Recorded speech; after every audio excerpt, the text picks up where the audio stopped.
Uh, Sir, I'd like to ask a question about one of the, like in the conclusion you said that caste is the site where all the battles are being played out.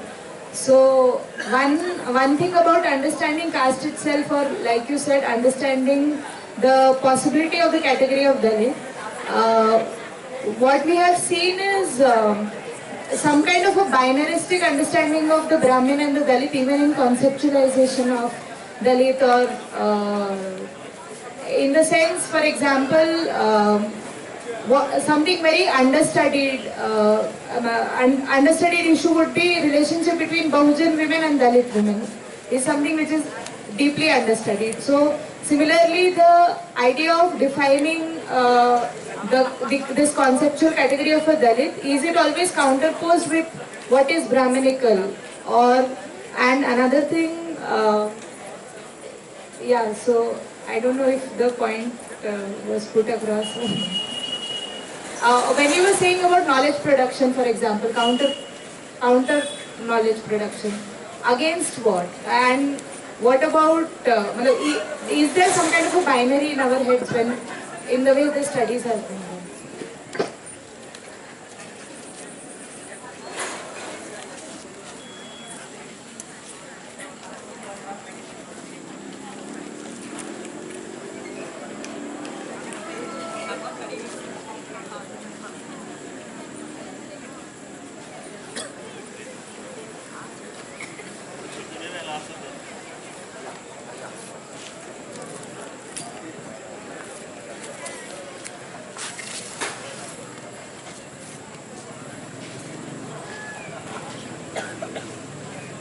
Yeah, either Dalit or Dalit studies is not about counter knowledge.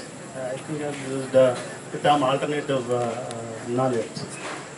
And even Dalit is more of a self-definitional kind of a category than a category which is opposed to something. And in fact, one of the issues that came up when the discussion happened both in Delhi and Hyderabad about identity. So whenever you have a discussion on the Dalit kind of issue, suddenly these kind of questions come up. So they are positing an identity which is opposed to the Brahmins, which is opposed to the upper caste. So when will be the unity? So this is all divisive politics or problematic kind of a politics. So one of the points that came up in relation to this volume is that it actually has foregrounds the differences within the identity, whether Madhigas or group. Self-critique, self-reflection is very central to this kind of a project. And also the claims of these communities in the name of identity are not for actually exclusive status. They are actually for renegotiating the universe. So the other approach is basically saying we are all citizens, we are all universal, you be part of it. Everybody is a worker, so be part of it. And everybody is a citizen, be part of it. So this project has more or less failed. So you have to renegotiate by actually identifying that Rohit is a Dalit, but Rohit is a scholar, Rohit is a scientist, Rohit is also a global citizen. So it has to happen that kind of a negotiation. So in fact, one of the other points that Madhav Prasad made, which is a very interesting point, is that you have in these counter narratives, there is identification, counter identification, and in fact the move is for disidentification. And which we are very much you can see in someone like Rohit's case. It is not for excessive identification with his own identity that he aspired to this. I am just giving this example because you are familiar with this. So these counter narratives or alternative knowledge forms is basically to think of another way of talking about it. It doesn't have to be either or kind of a. Thank you.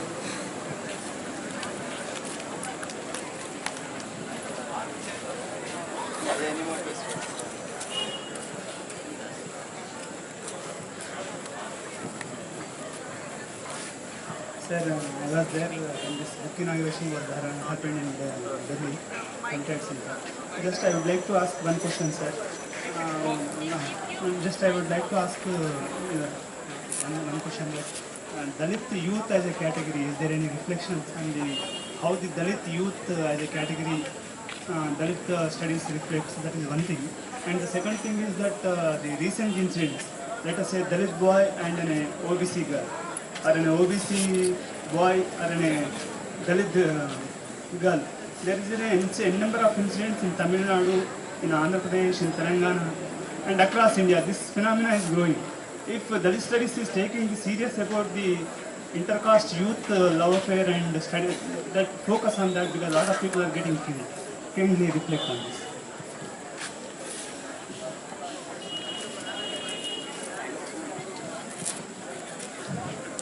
So there is this problem within the Dalit circles, and also this is the Dalit movement also. The problem is that whether you are doing activism or doing academics, whether you want to do something serious thinking or whether you want to do dharna. So in fact you have to do both all the time, and you are not able to do justice to both. And if you are talking about Dalit studies doing something about these kinds of deaths, but as a group of scholars, we may not be directly doing anything to stop them, except maybe writing about them. But I would suggest that the project, as when I said pedagogy, it is all for you to write. If you are writing on Dalit youth, if you are writing on intercaste marriages, that would be part of Dalit studies. It is more about you being part of it, and as you rightly identified that the intercaste marriages have not been recorded, studied, there's a lot to be studied, and we would be happy that if you write a piece, that would be part of Dalit studies. So I think that is how we should take it forward.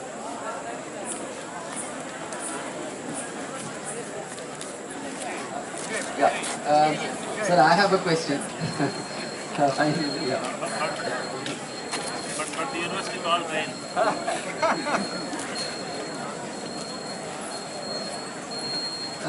I would like to ask a question. Like now, the Dalit terminology, as you said, it has been spread after 90s. Can we take that now into the context? Is that any structure? Now, see, now we are telling that it's an open world now. See, now the Africans in America are facing so much persecution, and then that's of a racial nature. Now, can we have that structure of a Dalit now? See, the Dalits in Madhya Pradesh are facing differently. Dalits, say, in Gujarat, now Dalits in Uttar Pradesh, and Dalits in Tamil Nadu. Okay, so can we, is this a racial pattern, or so can you able to give light on that?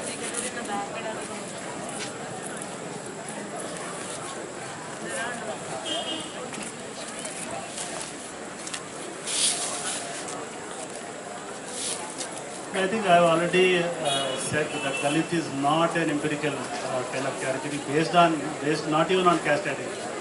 It is not based on a specific caste group identity, but largely certain experiences of untouchability and equality. It's a category shaped by Dalits. And historically they have done this in many contexts. For example, in Kerala they have shaped this category of slavery to fight against the dominant sections. And in fact, Ayangali proposed this idea of sadhujanam. So they have always invoked larger categories to think of themselves.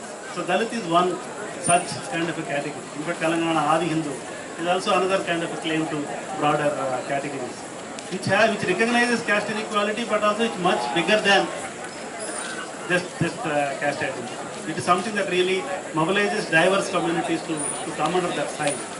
So that has been the kind of struggle, but historically they have been reduced to finally Ayangali to Pholaya or Bhagirath Varma to Mala. So they have reduced the dominant sections.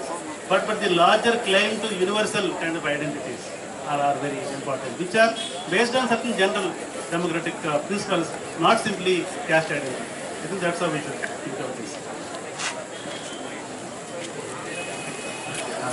One final question, and I think Sir, Rohit actually symbolized in some sense here in this campus the unity between Dalits and OBCs. But in the larger context, it seems as if the Brahminical hegemonic modes of Hindutva seem to be causing spaces of certain forms of social mobility for the OBCs to then convert or use them as instruments against the Dalits. And that's one potential risk and threat that exists. How real is this threat?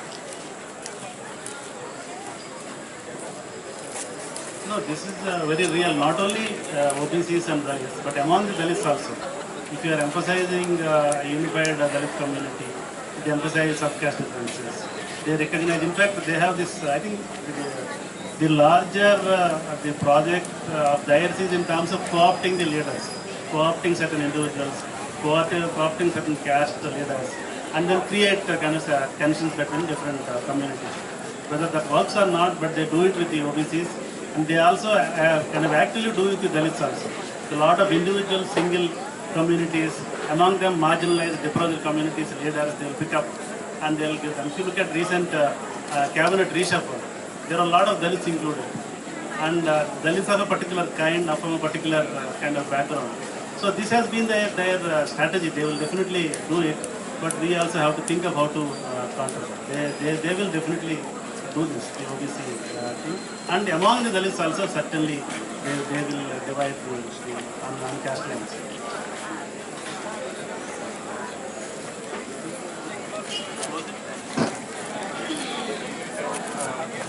We thank you very much for coming all the way. This has been a very good beginning.